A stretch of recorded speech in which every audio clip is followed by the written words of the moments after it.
One important aspect is people are eating much more than what they should eat. Between one meal and the next meal, there must be an 8-hour space. Whatever you have health problems, minimum 50% will go away in 6 weeks' time.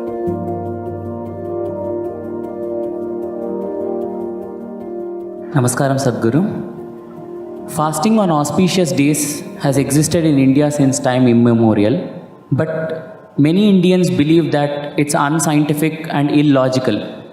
Until the work on autophagy induced during fasting has been awarded the Nobel Prize. Even I started doing intermittent fasting this year.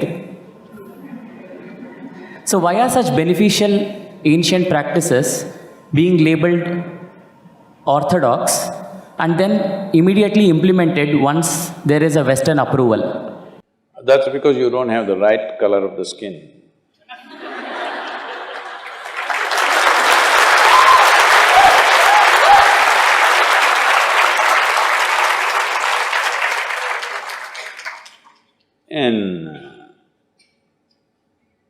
I've been talking about this for 40 years, all right? And I have seen hundreds and thousands of people who just become healthy and well simply because they're not fueling up all the time when the tank is filling. In the yoga center, everybody eats at 10 o'clock in the morning and at 7 o'clock in the evening. Our lives are very physically active. There are no automobiles inside the ashram, it's a large place. Everybody either walks or cycles. Even if you have to go to the dining hall, it's a kilometer. If you want to go to your workplace, it's half a kilometer, 1 kilometer, like this. All the time, people are physically active. So everybody is very hungry. By the time it's 3:30, 4 o'clock in the evening, they're extremely hungry. But we learn to live with that because hunger, empty stomach and hunger are two different things. Hunger means your energy levels start dropping. But empty stomach is a good thing. In the yogic sciences, today modern science also is coming in line with this. But what we know by our experience, you will spend $1 billion to come there. Because research is all about how many $1 million, that's how it is.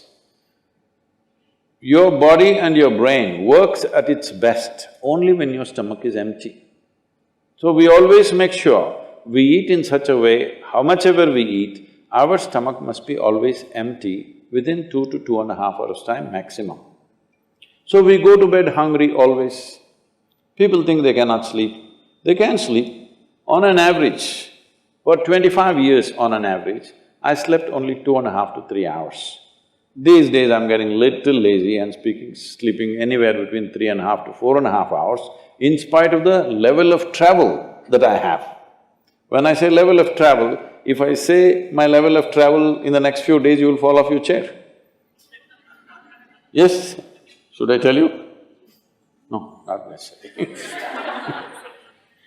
Because in the next 10 days, I'm in 5 different countries doing I don't know how many events, all kinds of events.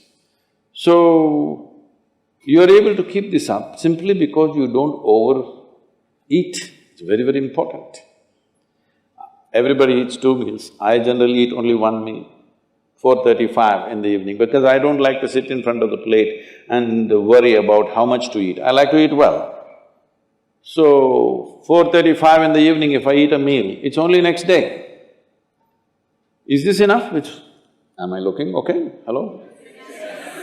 I'm not looking like your patient, isn't it? I'm not going to come to you because any correction and purification that needs to happen in the body, your stomach needs to be empty. It's very, very important. Otherwise, the purification on the cellular level will not happen. You pile up things and then you have all kinds of problems. The first thing is inertia in the body. Inertia means there are many levels of inertia. If you don't notice all that, the amount of sleep that you have is inertia. All of you have come here to live or… Hello? To live, right? Not here, I'm saying into this life. You want to live or… The intention of life is to live, isn't it? But because you talked about American doctors, this is all being picked up here also. All American doctors say minimum 7 to 8 hours you must sleep. So that means 1/3 of your life you must sleep.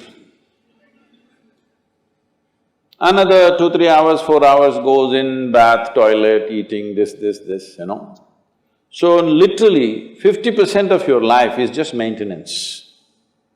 Suppose you have a vehicle, you have a motorcycle or a car, if it goes to service 1 day in a month, all right to keep it.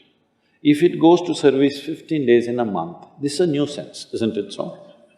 Most people have made their systems into a nuisance because their own body is a big impediment in their life. Anything they want to do, their body will not allow them to do. So in this there are many aspects. One important aspect is people are eating much more than what they should eat. Simply because they have been told, you must eat more, otherwise you will become weak, this, that. No, it is the way you keep your body. Today everybody is trying to work towards a fuel-efficient car, motorcycle, everything. This means what? If the machine runs smoothly, it'll consume less fuel, isn't it? So if you sit here and you are very much at ease, now it'll consume less fuel. If you like this all the time, then it'll consume more fuel, it'll want you to eat. Compulsiveness will come about this. So, this new name, intermittent eating, you should see, in United States, people come to our programs will run 10 hours, 12 hours. So, but they will come with some biscuit and something else. They say, I have sugar intolerance, I have to eat. I tell them, you just be here, you're not going to die, I'll ensure, because I don't want anybody dead on my hands, all right? I'll make sure. You first day, no, I have to eat. By third day, they gave up all that. 12 hours without food they sat there, they're perfectly fine. See, health is not something you can do from outside. Health is something you have to do from within. From outside, when something goes wrong, you can seek some help. But all the time something is wrong with you, this means what? You're a faulty machine. Yes? All the time something is wrong with you, why? That's not how this is designed. This is designed for health. Every cell in your body is designed to create health, isn't it? They're all working hard to create health, except you. So, minimum 8 hours gap is what is recommended in yoga. Between one meal and the next meal, there must be an 8-hour space. If you do this, you will see half your problems of health, whatever you have health problems, minimum 50% will go away in 6 weeks' time. If you do certain other things which may right now seem little extreme to you, if you have a little yogic practice, something meditative within you, then you will see 90% of your problem will go off. 10% if it still persists, we can treat it. Now, it's become like this, the healthcare systems, especially where there is heavy insurance policies. People are eating and drinking all kinds of rubbish, go to the doctor and say, fix me. This is not how it works.